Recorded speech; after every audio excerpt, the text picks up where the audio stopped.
Hey, Kurt, back again. I had just weighed the model on the electronic scale, and it worked out to be 54 pounds. There's the CO2 bottle is slightly smaller than what's originally supposed to be in it. It's supposed to be a 20-ounce bottle. I have a 16-ounce in there. The 16 ounce is empty.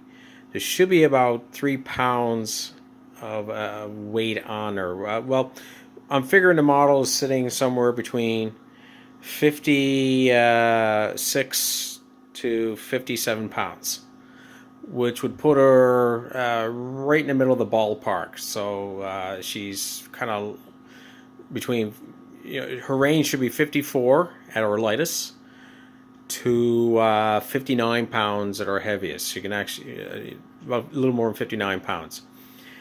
So she's sitting somewhere in between all that, which is great. I'd like to probably reduce the weight and get her up to 54 pounds and run her at 54 and see how she runs at that weight. So that means I'd have to remove the CO2 bottles and probably reduce the batteries in her to 3 batteries. I was expecting her to be way up there at 59 right off the get-go, but seeing that she's at 54, each of those batteries weigh 4.5 pounds a piece. So, yeah, I could probably take off one of those batteries, get her down to 50 pounds, and that'll ride her light. The goal is to try to get her at this water line, which I actually had measured to make sure it was correct. Now, the hull itself might not be entirely accurate. It might not be as deep as it should be, so that could be affecting the overall ballast in the water.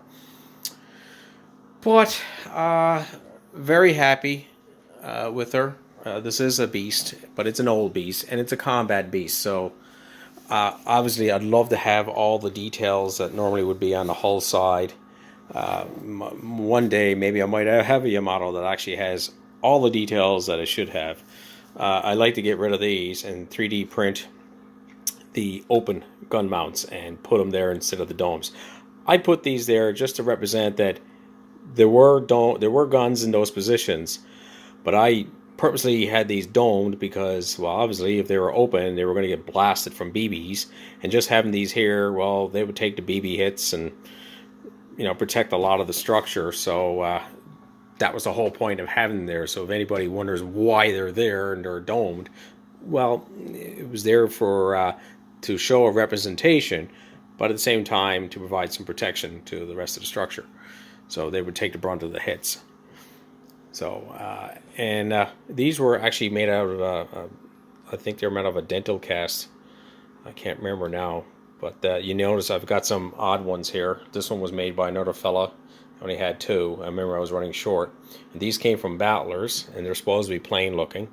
And then I had these ones that had like some detail to them. Of course, I don't have the little things that are hanging off the side here. Of course, because it's combat, you got to leave this area devoid of detail because it's going to be perforated with BBs. So everyone's wondering why I don't have detail there. That's why. So other than that, though, I mean, I've got guys and there's little animals there. There's a little cow there. Has been there protected. See, this is an example. These domes protected that cow from being shot off. And same with this little lamb. Been in all kinds of combat, and that lamb stayed right there. Got a piece broken off there.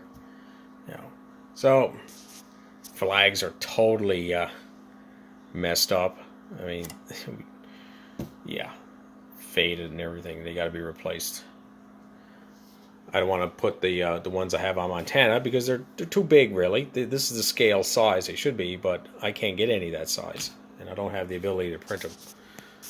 And if anybody's wondering why I have these little white dots here on the rigging, well, that's for me so that I see it, and for other people so that they see that there's rigging there and they don't poke their eyes out or put their fingers through it. So it's a visual representation, especially on the water. You can see this and you can see what's going on.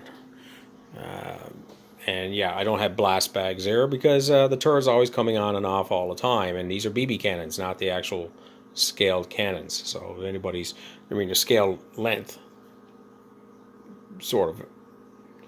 But I used to have them sleeved with silicone and everything. They look kind of beefy, but You know, it's a combat model. It's like I don't have this open up. This is supposed to be open up. You're supposed to look through that and see this area here. And there's supposed to be some detailing here, which I didn't put underneath. I don't have the beams because it would all get destroyed from BBs.